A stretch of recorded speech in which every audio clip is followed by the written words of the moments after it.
Good morning. Welcome to your daily morning horoscope for Wednesday, 17th December 2025, Aries. There's aggressiveness in you today, but this feeling can be useful to you and what you have going on.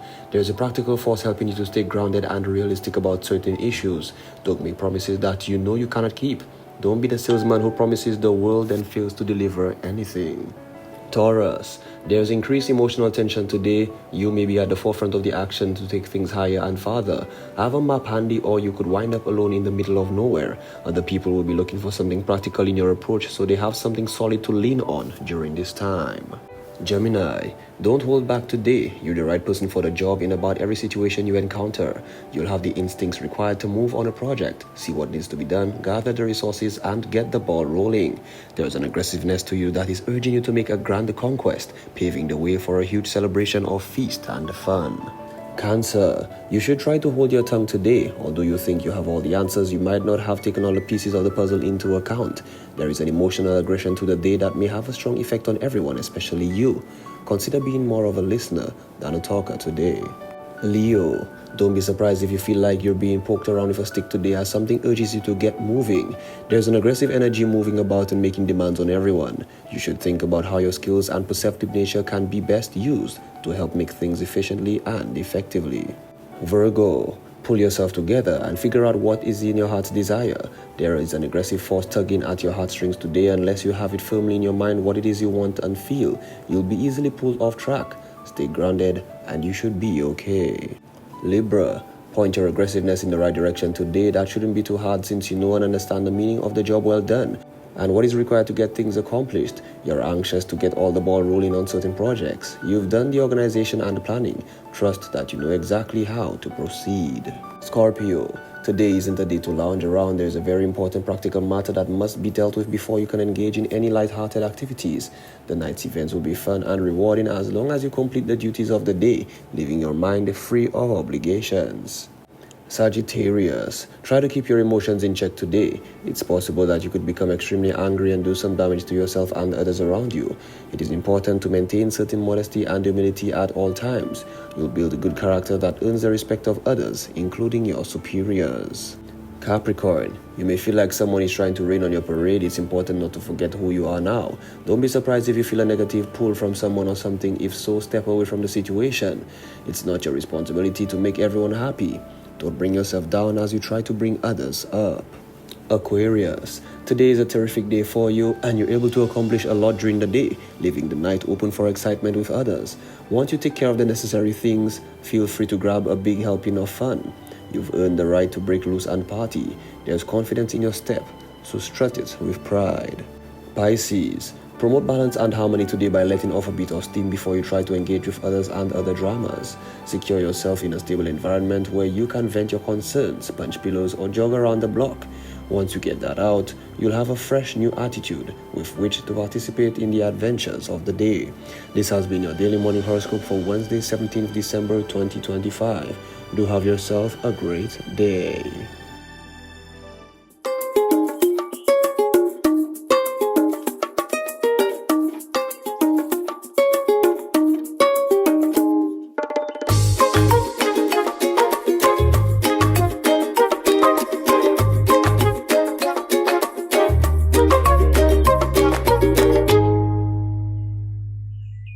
It's a beautiful day. Well, it's a little wet. Some parts are still a little wet, but it's a wonderful day and a great opportunity to be here and to show some gratitude. Well, we're going to come back to that in a minute, but let's go on over to our news department. Let's see what we have. Good morning. St. Lucia's new parliamentary session officially kicked off on Tuesday as members of the upper and lower houses took their oaths and were sworn in, setting the stage for a busy legislative period.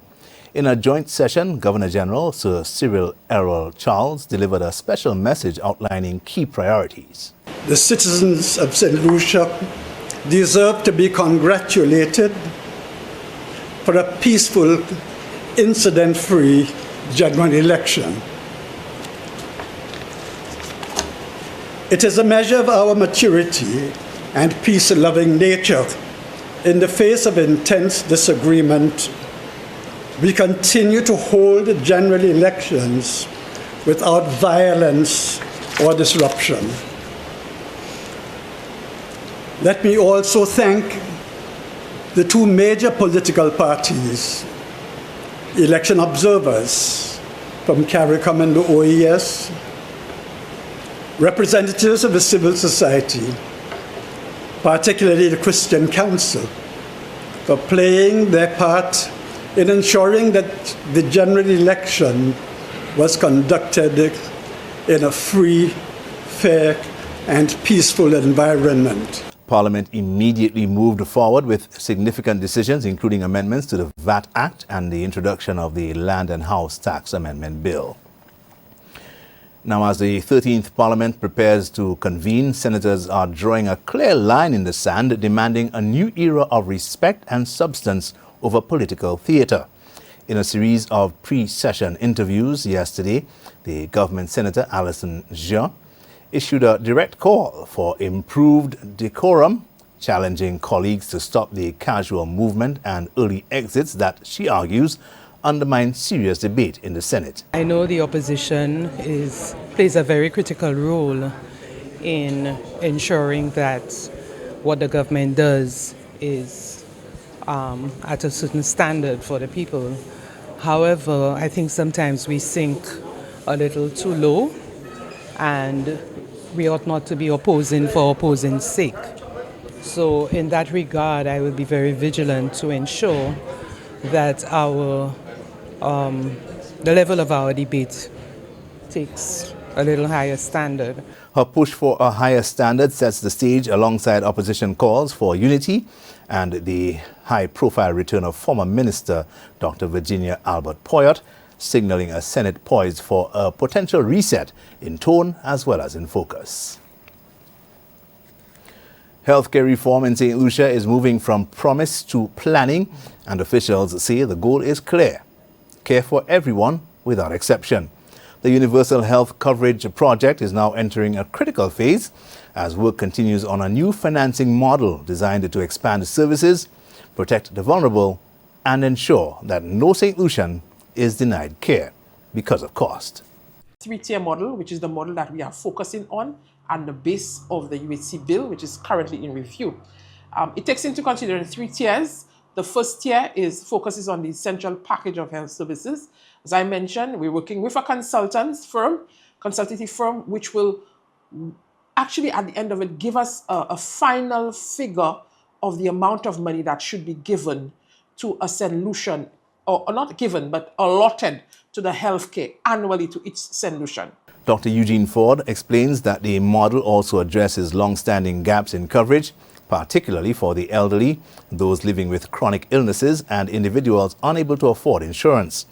Under the proposed system, the UHC authority would manage payments directly to service providers, allowing patients to receive care without facing immediate financial strain. With the keys to the nation's largest development portfolio now in hand, newly appointed Minister Shawn Edward is hitting the ground running. In his first major interview since taking office, the Minister for Infrastructure, Ports Services and Energy outlined an urgent action plan vowing to build on his predecessor's work and to fast-track critical projects like the Julian R. Hunt Highway to ease the island's traffic woes. So the Castries-Grizzly Highway, or the Julian Hunt Highway, as it has been called, is one of the projects that will be on the front burner as far as the Ministry of Infrastructure is concerned, of course, with the Heronora International Airport Redevelopment Project. So those are flagship projects that we will be working on very early in the new year. As Minister Edward prepares for his parliamentary debut as Minister for Infrastructure, the message is one of collaboration and momentum. By working closely with outgoing Minister Stephenson King and diving into immediate project reviews, he says the focus is on continuity and tangible results, aiming to transform ambitious blueprints into completed infrastructure that benefits every St. Lucian. Those are your top stories. Thanks for watching. Good morning. Newsroom, we appreciate you. Thank you very much. But we must take a break now, and we come right back.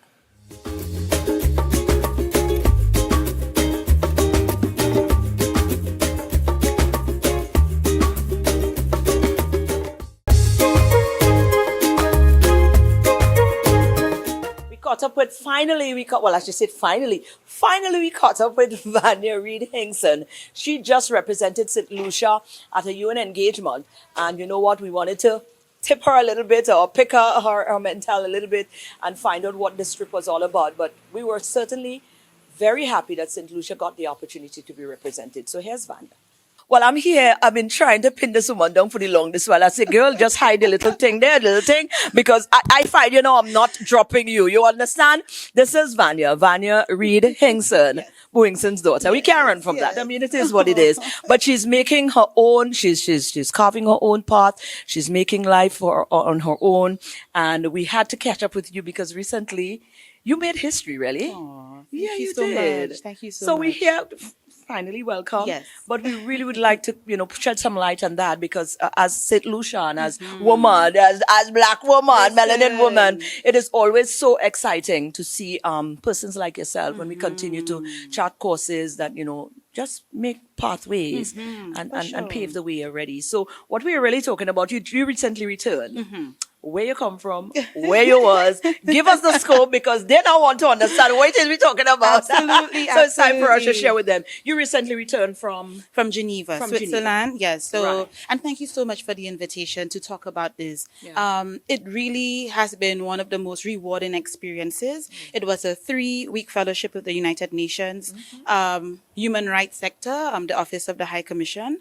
And really, it was just to understand UN mechanisms and for me to better understand how we could contextualize the needs of the Caribbean, certainly St. Lucia, and shape that into tangible policy value strategies that make sense for economic growth and for development generally. oh gosh, this heavy, yeah.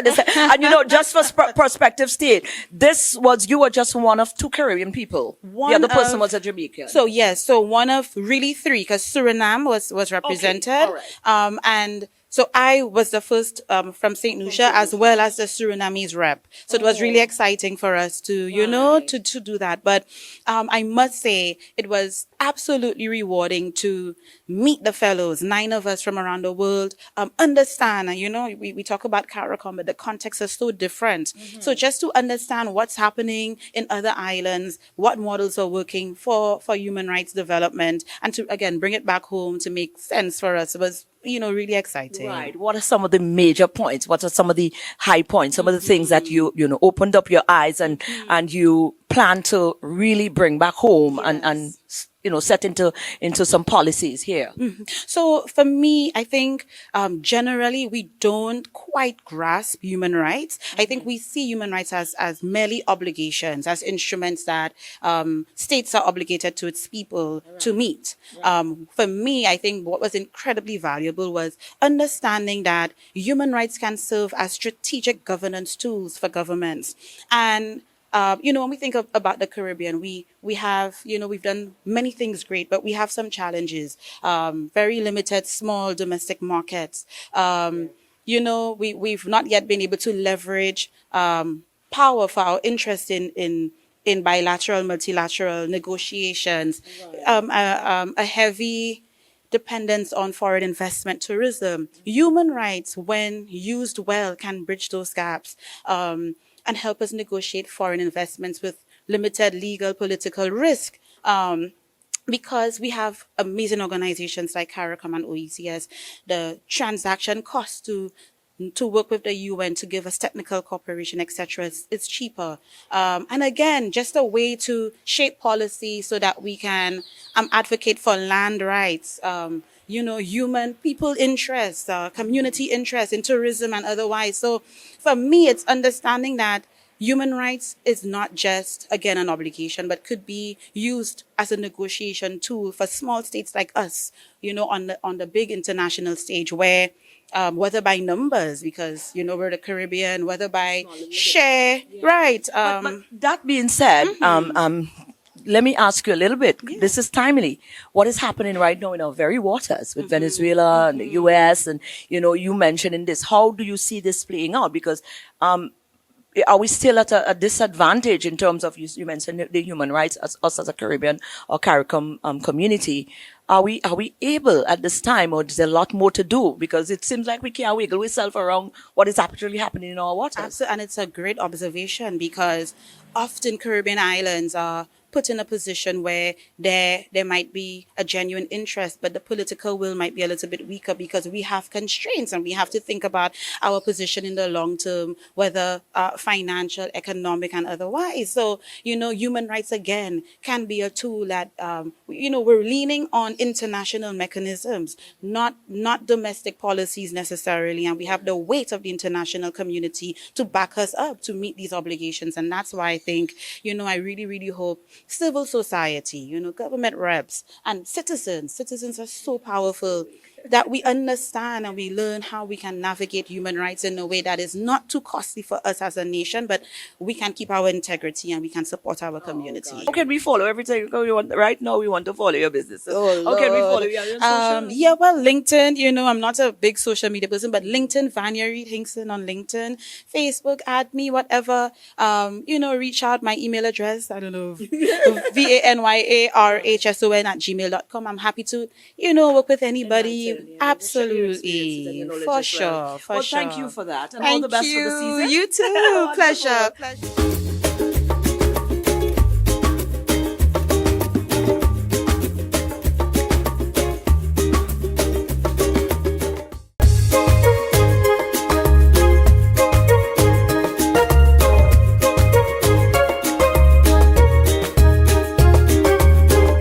Holiday time, whenever it's holiday time, we must find Heidi. We have to go on over to Cream and Bean, find out what's going on, but more so to continue to keep in tune, because when something is homegrown, we began supporting that. So we definitely went back over to find out what's available to us, the St. Lucian public, and here it is. Well, I just had a little eggnog ice cream inside and ate Knockry. Don't judge me. Ice cream for breakfast around Christmas time, it's possible. That's the way to go. That's the way to go. And Heidi is here again. Now, every Christmas, we're going to look for Heidi. You know why? Because Ferrans have been around, how much years now, Heidi? A lot of years. Gosh, a lot of years. Over 60 years. Over 60 years. So this has become a household name. Yes, absolutely. And they continue to fill in that void, continue to make sure that, well, it's not a void anymore. It's saturated now, but guess what? Ferrans standing full, man. You could pay for all the brands you want to pay. You're the best tasting ice cream in Ferrans, and I say that and I put that on God. It is the best tasting ice cream. I believe so. I believe so. And we put heart into it, and when we make it, we want to make it a healthier ice cream. Right. So it's lower in fat. There's no cholesterol. There's no preservatives. We really do try to make it a healthier treat and that everybody can enjoy. Well, this is why I wanted to come here again, because there seems to be constant evolution with the thing. Absolutely. You are moving with the times. You're understanding the environment that we are in health-wise, and you continue to curate your products that can actually enhance, because they say Christmas coming, you're eating a lot of ice cream, but you understand that. So what you've been doing is ensuring that you make the ice cream a little healthier. So it doesn't matter how much people like me, greedy people like me consume. You can enjoy it guilt-free. Let's talk about the flavors. Let's talk about, what's on the table, what's up for consumers, what's available. The eggnogs are available. I know the last time. So 1, 2, 3. 1, eggnog is back for the Christmas. Great. You can get it in the bag. You can get it by the glass. It's back for Christmas. Okay. So come get your eggnog before it runs out. Absolutely. You know how it runs out fast. I know. Okay. 2, Christmas flavors. Purely cream and bean Christmas flavors are available in take-home tubs. Limited quantities. We're talking festive velvet. We're talking joie Noel. We're talking spice pumpkin. All these flavors that you can only get at Cream and Bean are available in the take-home tub. Oh, come on now. 3 coffee lovers, we have our cards back. So you can buy some and get one free. Oh my goodness. So come on down. Let me ask you, I know every single year, I don't know how it is that how much flavors you have? Like, I'm at least about over 100 flavors. That's what I'm trying to say. How do you keep coming up with new ideas to have new flavors? I know every year you come up with an extra new flavor, Do we have one this year? Whole team on board. We're bringing back our joie Noel and our festive velvets and everything like that for this year. But we have our whole team on board, especially Anya and our production manager, a whole team on board, just living to come up with new flavors for the market. Let's talk about what this means for you. You're born on this. We said a household name, and you're probably a little child in belly, and that was birthed in you from then, and you have now grown to be the helm of this You can't just call it a company. You have to call it. It's like a part of St. Lucia's history. Yes. So how important? How do you align with that? And what is, when you think about that and that mission, what comes to mind? You know, it's like living the dream, really, because I come into work every day and I get to be around happiness. And dreams come true, and everybody can afford a little ice cream from Cream and Bean and just sit down and enjoy it and just let the worries of the world just wash away. So being able to live in that, to be a part of that is amazing, simply amazing. Right.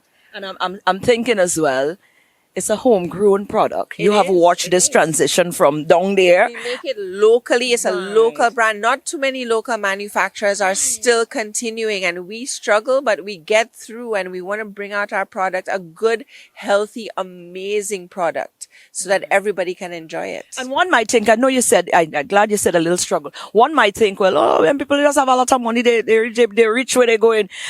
Does it get challenging? See, bills, this bill, importation, maintaining our equipment, all that, it adds up, you know. Yeah. It really does add up. But we struggle, but we continue. We fight the good fight. Because you understand the importance. It's important. It's important to maintain local manufacturers is important. Wonderful. For our society, for us in general. Right. Yes. Heidi, what's the take home for holiday? 1, 2, 3. Eggnog is back. Cream and Bean flavors are there in person for you, and coffee lovers, come visit us. Wonderful. So you know what you need to do, right? And Cream and Bean is up at the SNS Plaza, and you know where to find Ferrand's products, right? Thank you again.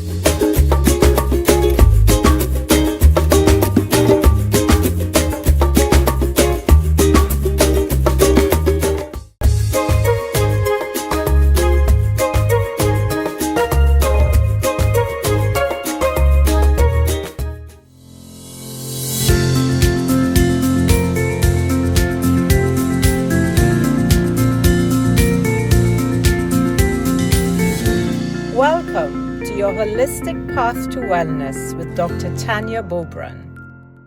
I'm Dr. Tanya Bobran of the Satya Center for Functional and Integrative Medicine, and today I want to talk about labs. So many times patients and clients come to me and tell me, Doc, I just don't feel right. Something is off. I don't feel like myself. I feel like a shell of myself, but my labs are normal.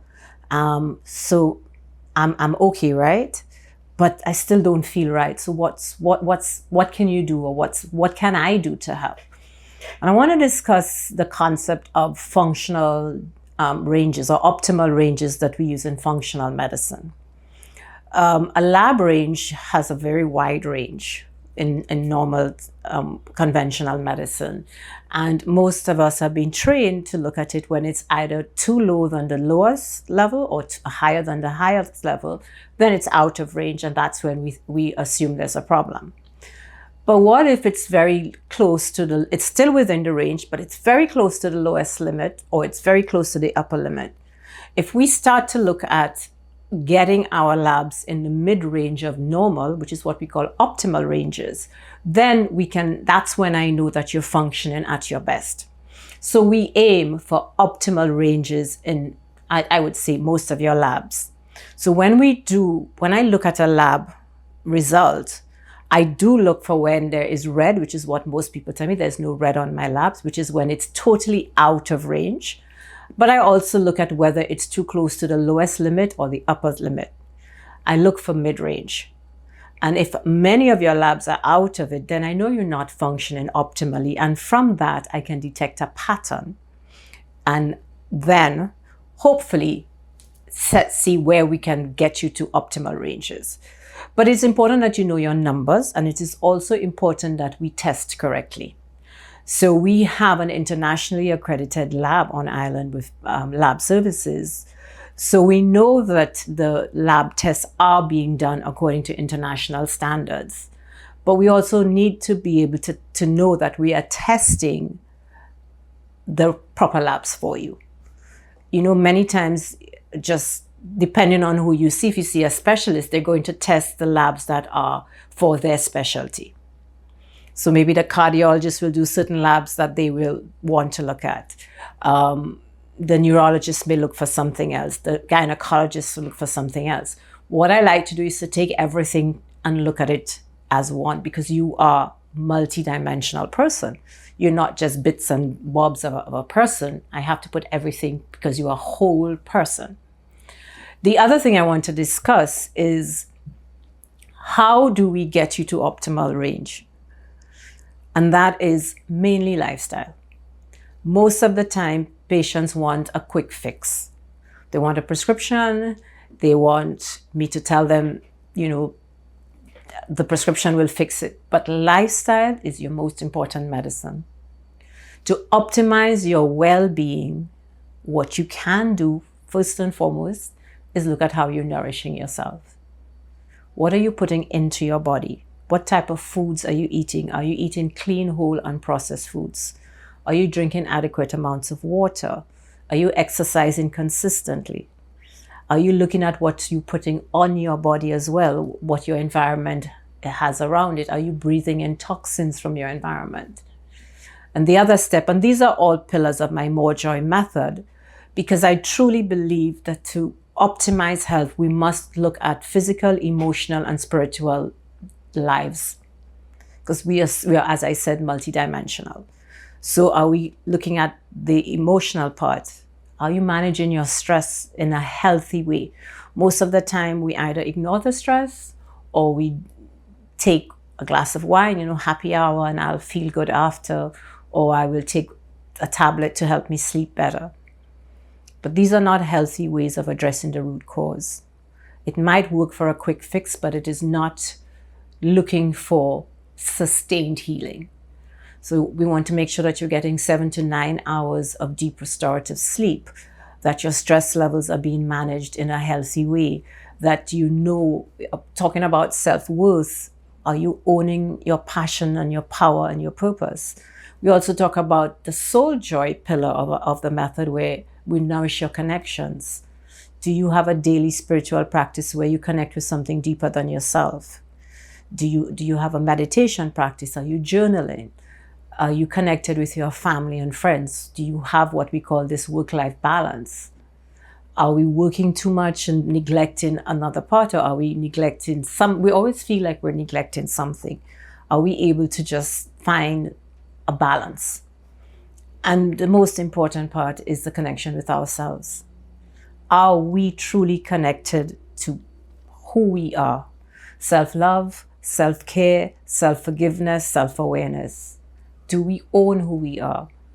So many times we live in the past. I wish I had done this. I wish I hadn't done this. This is your call now to forgive yourself, because self-forgiveness is a very, very powerful healing tool. And I want us to start to use that tool to heal our bodies and our lives. Well, there you go, guys. That's our program for this Wednesday. And we're looking forward to being back here again with you tomorrow on another DBS This Morning. Now, here's a little something. Someone shared that with me, Suzette Carlimo, who shared that with me yesterday morning. And it said that people would not believe any positive thing about you. But once a negative comes out, they definitely run with it. Now, what does that say? I went a little further with it. What does that say? You must never sit down and rely on validation from another human being. Understand? Once you keep doing that, you'll find yourself in problems when you find people like that. So ponder upon it, run through it to your mind for the rest of the day, and have an awesome day. Let's be back here again tomorrow in each other's company. I look forward to it.